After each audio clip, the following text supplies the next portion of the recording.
සුබ සන්ධ්‍යාවක්. අද මම කියා දෙන්න බලාපොරොත්තු වෙන්නේ ඊටම වැදගත් මාතෘකාවක්. ඒ තමයි ඩයරෙක්ට් ඔබ්ජෙක්ට් සහ ඉන්ඩයරෙක්ට් ඔබ්ජෙක්ට් කියන මාතෘකාව.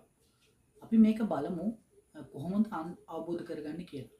Now let's take a look at how to understand this particular topic.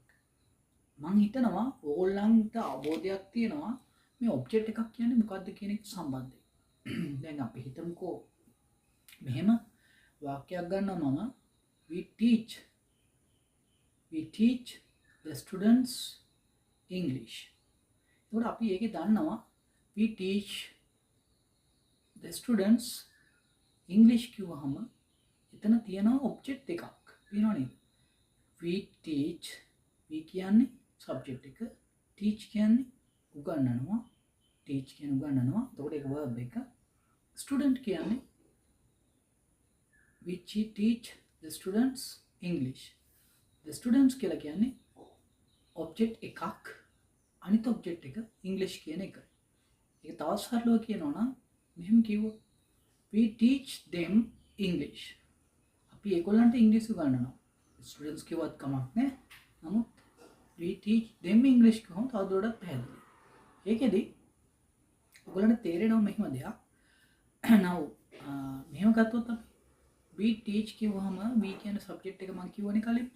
ඊළඟට verb එක කියන්නේ teach කියන එක. කියන්නේ උගන්වනවා කියන එක.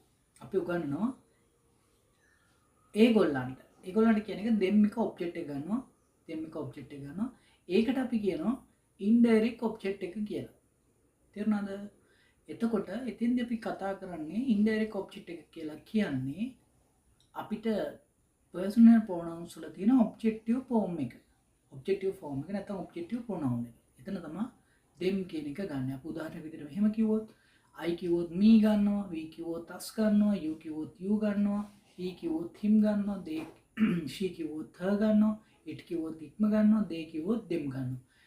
මෙහෙම ගත්තාම ඕගොල්ලන්ට පැහැදිලි them කියලා කියන්නේ objective case එක. එතකොට පළවෙනි indirect object එක තමයි ඒක.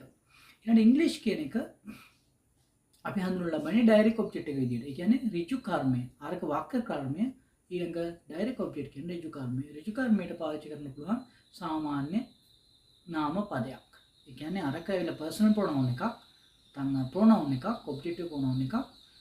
අනිත් සාමාන්‍ය නාම පදයක් යොදා ගන්නවා අපි direct object එක විදිහට. උදාහරණ විදිහට I teach you English, he teaches me English. ඊළඟට they send me a letter. අනිත් තව එකක් අපි ගත්තොත් අපිට මෙහෙමත් කියන්න පුළුවන් නේ